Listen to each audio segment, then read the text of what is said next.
Greetings, Krakow expats, and whoever else in the world is watching. And I wanted to make a video about quarantine and how to keep your sanity during quarantine, because most of us are sitting at home right now, and just want to make sure that we are staying mentally fit, mentally healthy, and just 5 basic tips. And maybe these might be, obvious for people, but I just thought I'd make a video just in case it might be helpful.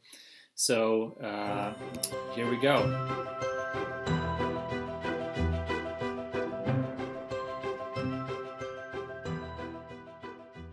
Number one is control, and I just want to talk about that.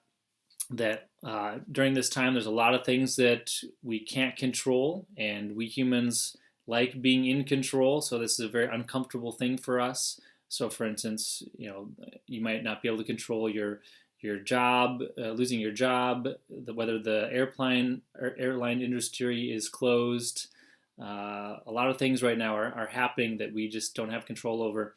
And I love this famous prayer by the Alcoholics Anonymous group, the Serenity Prayer. It says, God, grant me the serenity to accept the things that I cannot change, the courage to change the things that I can, and the wisdom to tell the difference.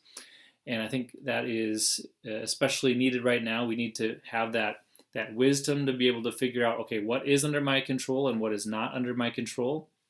And I recommend actually writing this down. And what I recommend to a lot of people is take a piece of paper and just draw a line down the middle. On one side, write what I can control, the other side what I can't control.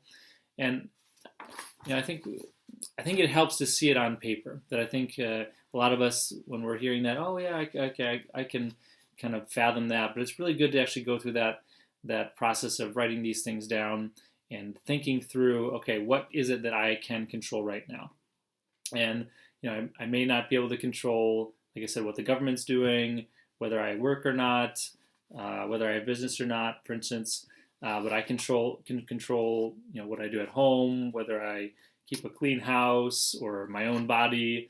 I can't, and I think one of the things that a lot of people get stuck on here is other people, that we can't control other people. And I think in our day-to-day lives, we try to. So for instance, that would be something on the side of, things you can't control is, let's say, I can't control how my spouse is handling the crisis. That's not under your control. What you can do is you can control how you are handling the crisis. You can control whether you are staying calm or whether you are being proactive, for instance.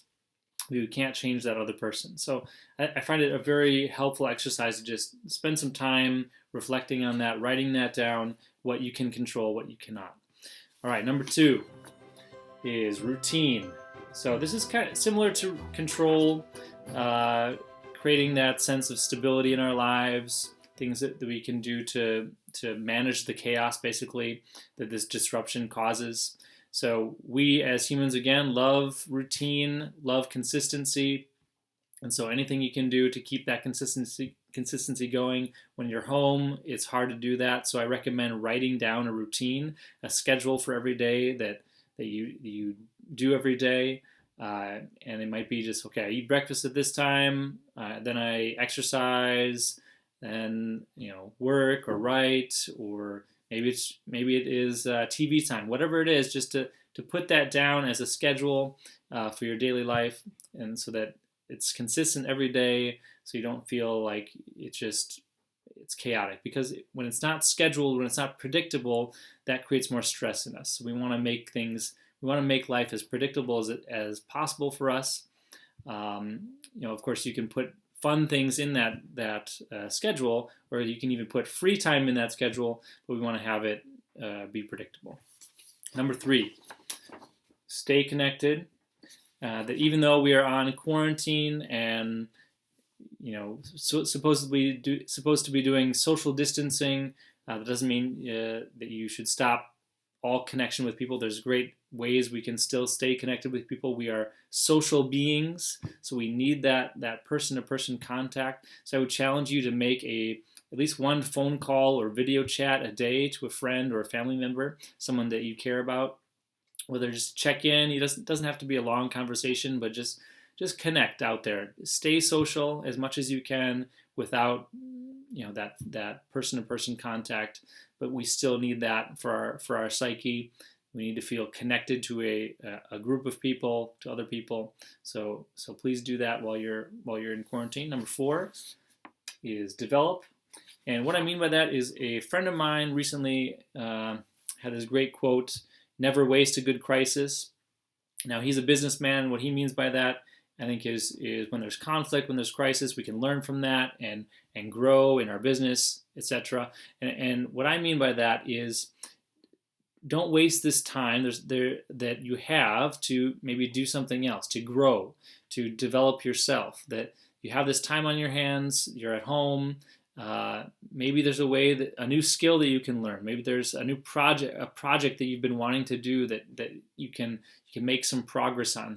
Clean those windows that haven't been cleaned for a long time, or take a course on graphic design, or do some other project around the house. So use this time to think, or write that book, right? Use this time to develop yourself, to grow, to advance your goals, for instance, your dreams, and not just sitting around, but being proactive.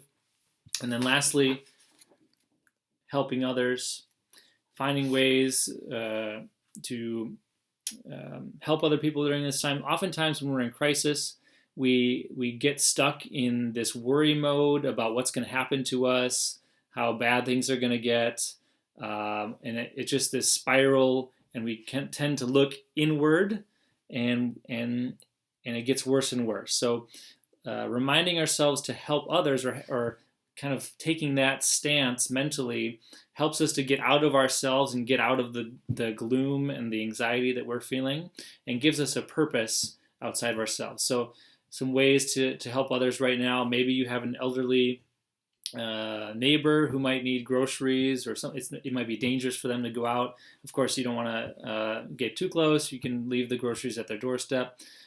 Maybe there's ways you can volunteer at a hospital. There might be financial things you can do.